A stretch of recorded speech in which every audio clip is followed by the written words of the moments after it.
Chapter 58.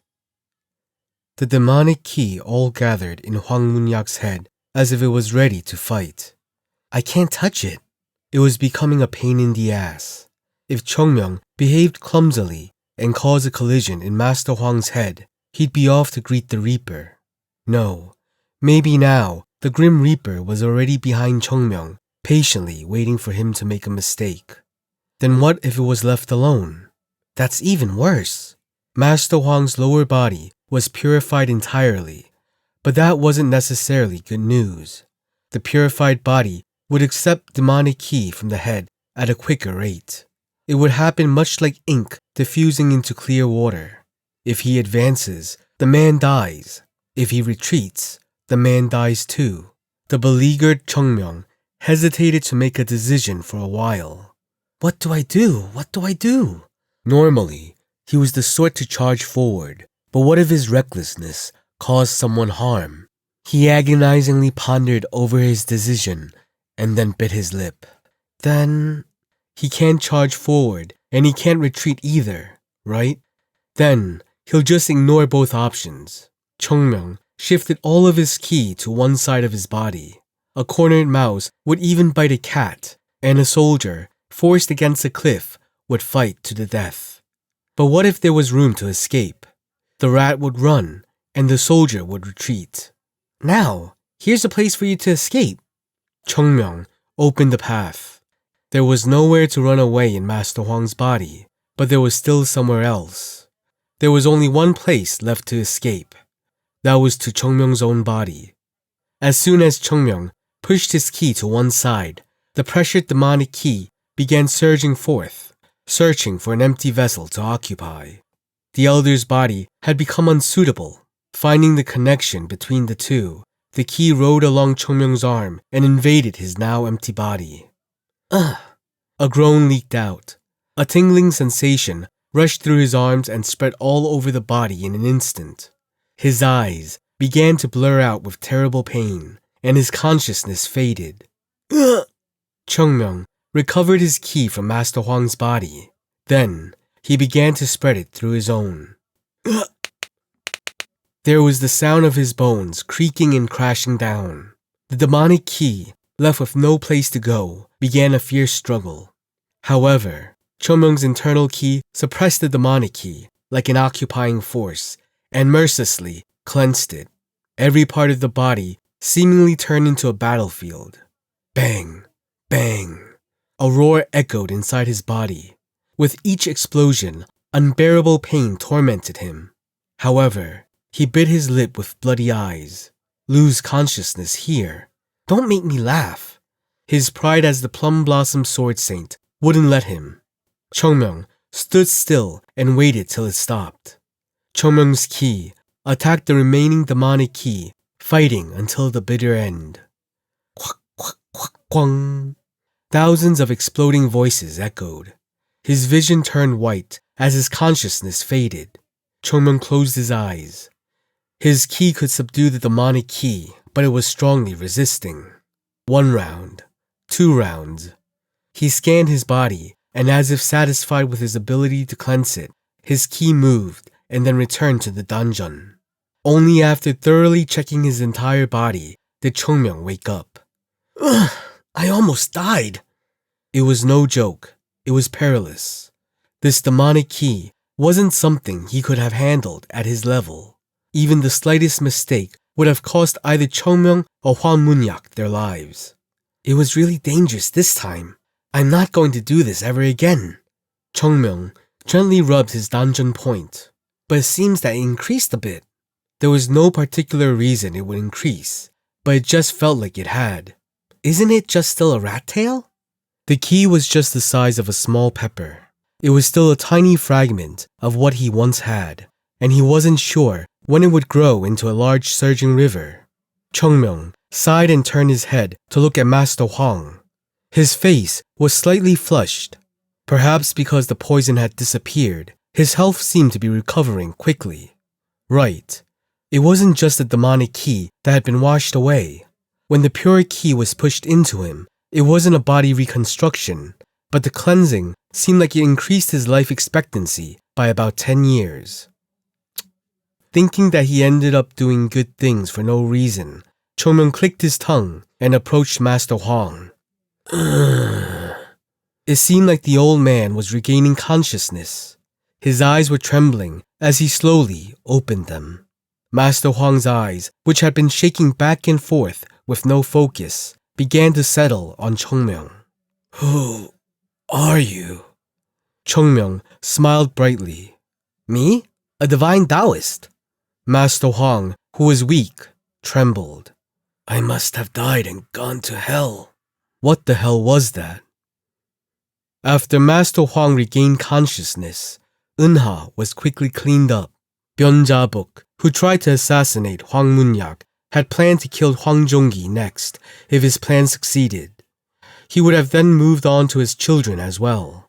If the entire family's bloodline died in the same manner by some incurable disease, then the public would believe it had been bad luck or a curse on the Hwang family, and Biga could avoid suspicion. In fact, the plan worked pretty well. If Master Huang had died suddenly, everyone would have suspected malfeasance. But since he suffered for nearly a year, no one guessed that it was an attempted murder. Didn't they even receive confirmation from the Tang family that he wasn't poisoned? If Chongmyung hadn't arrived, the Hwang family would have died according to plan, and their fortune would have been stolen. Biga revealed everything. He was the son of a merchant that used to rival the Eunha Guild. He spoke with tears in his eyes as he told a heart-rending tale of his pitiful life. Well, that's none of Chongmyung's business, though. If you commit a crime, you should be punished. Where in the world could you find a person without some tragic experiences? The only thing Chongmyung was interested in was the demonic key. However, he said that he simply found a corpse deep in the mountains when he was journeying. Chongmyung felt like his spirit was siphoned away. Well, there was no way those demonic sect people would have been this sloppy. No, they would have handled it carefully and quietly. After all, weren't they the type that would kill others if they were bothered? In conclusion, it can be said that everything went well. The culprit was found, the elder was cured, and it was confirmed that the demonic sect wasn't involved. With that, Chongmyung, who helped the Eunha Merchant Guild, was treated as their VIP, a very important guest. Master Huang sat down lightly. Father, you still need to be careful with your body. You just got out of bed. It's okay. I was indeed laid up in bed for a long time, but I feel even more energetic than before I fell ill. Still, don't worry. Hwang Jong-gi looked at his father with questionable eyes. Even so, Master Huang didn't back down. He might look like he would collapse at any moment, but he was overflowing with energy. More than that, Master Huang raised his head and looked at Chongmyung. Disciple Chongmyung, right? Yes. Didn't you see me before? It seems like you've changed a lot since then. Ah, I ate quite well. Chongmyung scratched his head with thick sausage fingers. Those who saw this scene were subtly shaken. His size doubled in 3 days. How the hell did he eat so much in 3 days that his clothes are about to burst? I can even see oil flowing down his skin from the fat. Why did he even bother joining a sect? Everyone shook their heads at the sight of Chongmyung, who had grown twice as big as before in just 3 days. Master Huang was the only one who fortunately maintained his composure, as if to show how great of a merchant he was. I should greet you first. Master Huang prostrated flat on the spot. Hwang Jong-gi, startled at the sudden action, tried to lift him up, but when he saw his father's stern gaze, he backed away without a word. Master Huang bowed again and opened his mouth. Thanks to the disciple, my life was saved. I am forever indebted to you. Eh? Get up, please. Why didn't he get up? At Chongmyung's words, Hwang Mun-yak slowly stood up and smiled. I've heard the story from our servant. If it wasn't for you, I would have been dead. Even animals know the grace which saved them. If I was born as a human, yet forgot grace, then I would be worth even less than an animal. Oh, he's so eloquent. Right. That's right. Hua Munyak said quietly, looking at Chungmyeong. I don't believe there is any way in this world to repay this life-saving favor, but I want to do the best that I can. If my benefactor wants something, please speak without hesitation. Ah, something I want.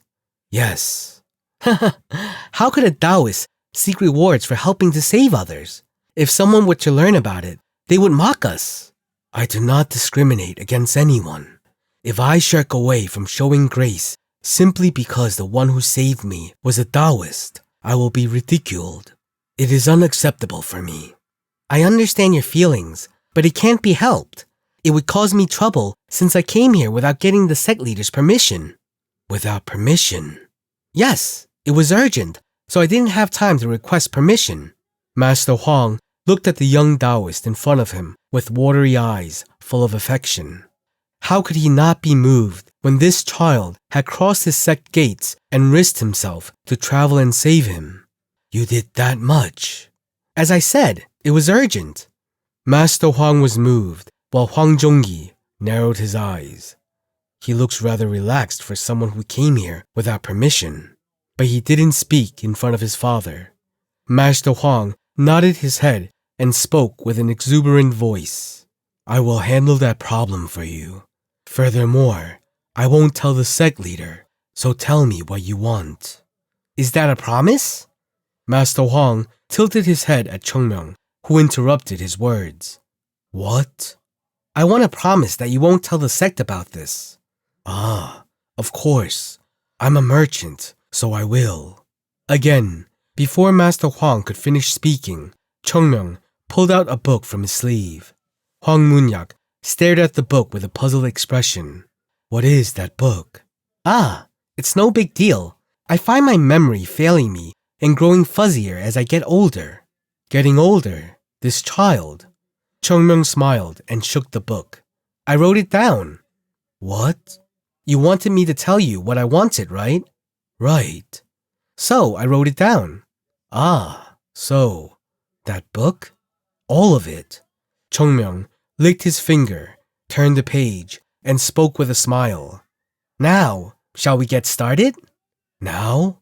Hwang Munyak felt that he might have made a big mistake for the first time.